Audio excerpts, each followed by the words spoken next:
Yo, what's the deal, man? It's your man, Big Country. I'm in here with Petty Paul, Paul Wild, the poet. Already. What's going down? Man, we just gonna jump right into it. Man, Houston Oilers just dropped. Yes, sir. How you feeling about it? Hey, I love it, man. I'm loving the reaction. Everybody feeling me, man. You know what I'm saying? That the music, man, is really like the vision I seen a few years back, man, of the growth of where I wanted to be. And I feel real good about that. I'm, walking into the vision I seen, man. Just, want to do music you can feel, not just trendy type of music. So that's just what I'm doing right now, man. All the music I'm putting out is music you can feel it in your soul, and the production on there is all top-notch features. Everything on there is just all top-notch and just something you can feel, man. I'm feeling real good about it. Feeling real good already. That's what's up. So explain to me about the transition from your music. You haven't even dropped in a while? Yeah. Like, what was that like coming back? Well, part of it is as you grow older, you go through a transition in life, and the music kind of always has reflected where I was at in my life at that time, coming from the underground and just freestyling, having fun with it as a youth. We was like 17, 18, 19 years old back in them days. We was young, so it was really kids, having fun to growing into adulthood and manhood and being in the mainstream. And we see all different types of levels of the game, and as you go through different levels of the game, you have access to different means of music. Whereas when I was on a major label, I'm doing songs with Ashanti and Kanye West, people like that. When you on an independent level, you don't always have them same type of access to them type of artists or producers or whatever. So as you grow, whatever, you can do different type of things. And then also when you on a major record label, they have people, they have their own marketing strategies of how they want you to do things and what they want you to be. But they might not realize I got my own dreams and goals, or God has my path for me that I feel like I'm gonna go on, and I'm gonna go where God lead me, not necessarily where a record label or somebody like that might lead me. So that's just as you go through those type of experiences, the music kind of reflects some of it. Sometimes it gets watered down at times. Sometimes you might be on a certain type of a vibe where it's a feel good vibe or a turn up vibe or whatever. And just where I'm at right now is I'm at in the growth of everything, of grown up music, that you can feel that it's real music. Okay. And so why Houston Oilers?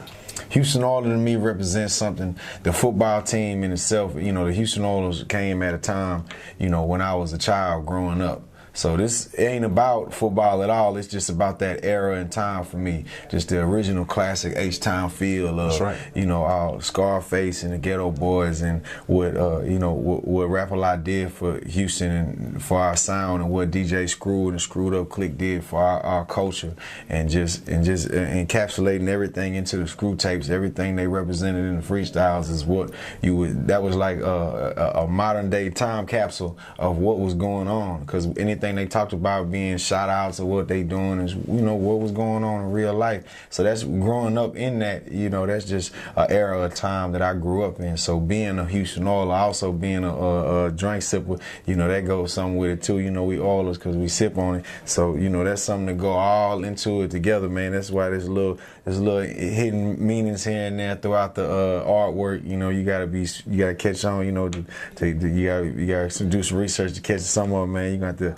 give everybody that at home, man. Look at that artwork, man. Give you some homework, man. See if you can find the little hidden meanings we got in there, the little hidden drink meanings and references we got in the artwork, man. But all of that though, man, just representing Houston Oilers, being a Houston Oilers, is just representing that, and wanting to, just put that out there, because as there's different types of crowds or fans for different types of hip hop and different types of rap, man. Some people want to party, some people want to talk about their dead homies, some people want to talk about girls, some people want to talk about how they smashing girls and passing them around. Some people want to do some make love type, I'm in love with the girls type music. There's all different types of music to make, and there's all different types of fan bases for all of these types of music, and when a trend or a fad happens nationally, everybody do the same thing. So whatever's popping in music, everybody around the country is going to try to be doing.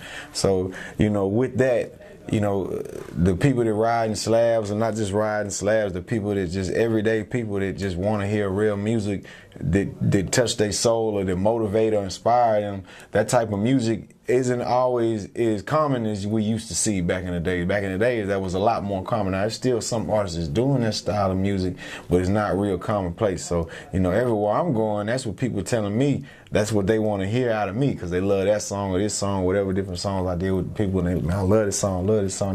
So that's why I feel like the fans was leading me. That's the direction that my true fans wanted me to go. Now, if I get a hit or something like when we did Nelly, when me and Nelly and Jermaine Dupri, Ali and Get, we did Grills.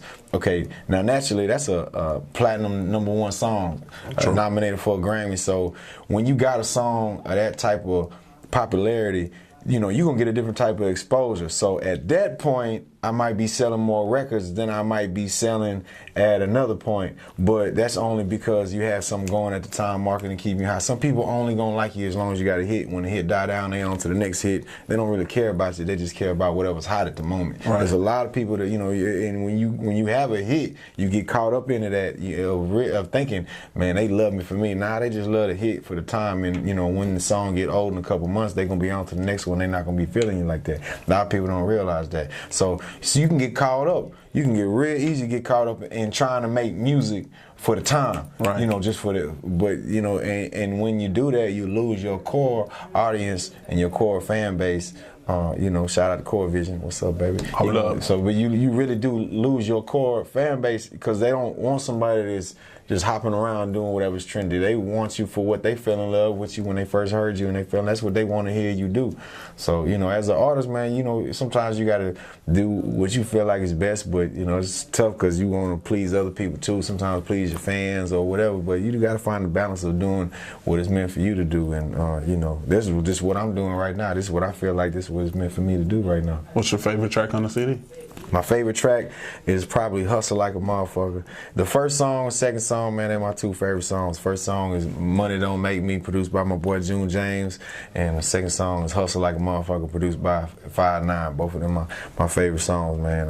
And they just both say, you know, everything about me. Money Don't Make Me and I Hustle Like a Motherfucker. When you hear both the songs, you know, it's something you can feel, man. You're gonna hit that. You might not hit #2 because you're gonna hit that #1 on repeat so many times. Oh yeah, I forgot about #2. Play #2, and you can hit that, man. Hey, go and let the whole thing play through, man. Let it play through, man. Hold up. For sure. That's what's up, man. But we appreciate you for stopping through CoreVizion TV. Yeah. It's your man, Big Country, Petty Paul. All right, baby, Petty Paul. It's going down.